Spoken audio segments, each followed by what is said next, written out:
Well done. This is a great deal and New Zealand First supports it.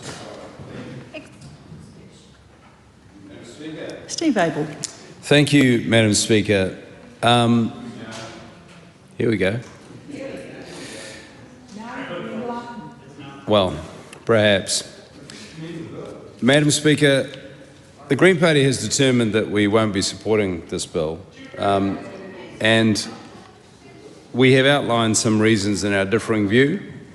One thing that I want to speak to is the concern raised by Toku Whakarururanga in their submission on the non-paper that was presented in the process of expressing what the nature of Indigenous principles are in our country through Te Tiriti o Waitangi.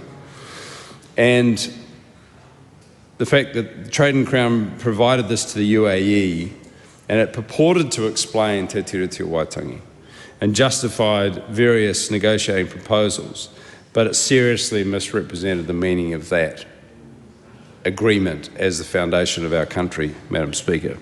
It failed to acknowledge the nature of the relationship that Māori hold and the rightly held view that Māori possess the right to self-determination.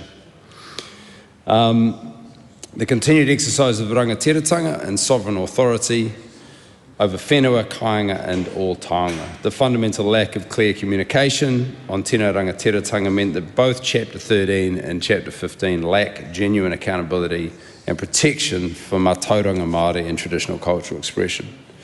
Article 13.3.5, for example, uses terms such as endeavour and may that give little confidence that such provisions would be implemented.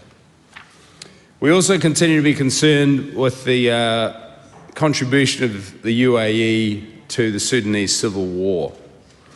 When asked, the Ministry of Foreign Affairs and Trade could not accurately articulate how this CEPA could hold both parties accountable for serious human rights and armed conflicts. It should not surprise us, Madam Speaker, in the context of that particular question, what we see in the Israel-Gaza conflict as expressed by this government is the implication of there being an equality of position held by the two parties to that conflict, when in fact one is inordinately more powerful than the other and has the ability to cause huge harm. These are things that are important to us in terms of our fundamental values as a country. I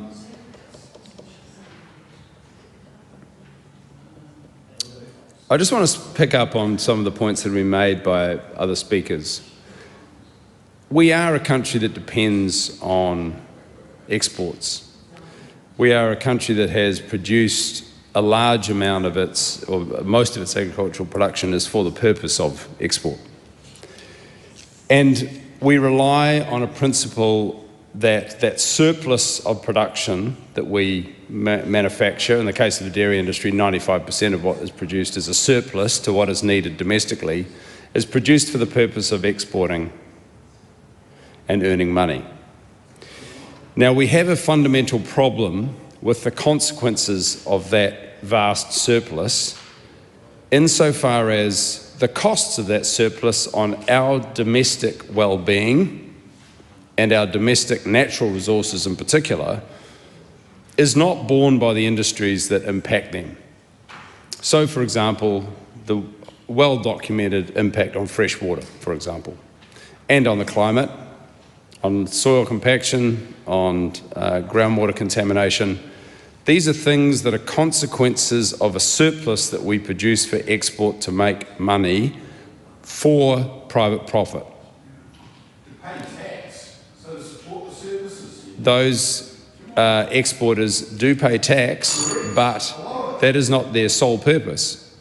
And in the case of the dairy industry, yeah, well, I mean, I'm glad to hear the government side advocating for more taxes on the dairy industry. So, but no, if we can have a sensible conversation about this, we need to consider the context in which our only objective is to forever expand the volume of production, when I think that if we actually had a serious conversation about it, we would recognise that value is where it's at. Yes.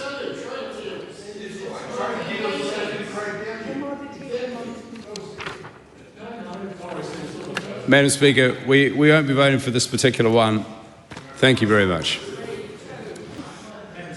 Tim van der Molen.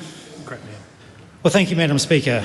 After that brief diversion to another planet, I'm happy to bring the debate back to reality here in the third reading on the UAE SEPA bill.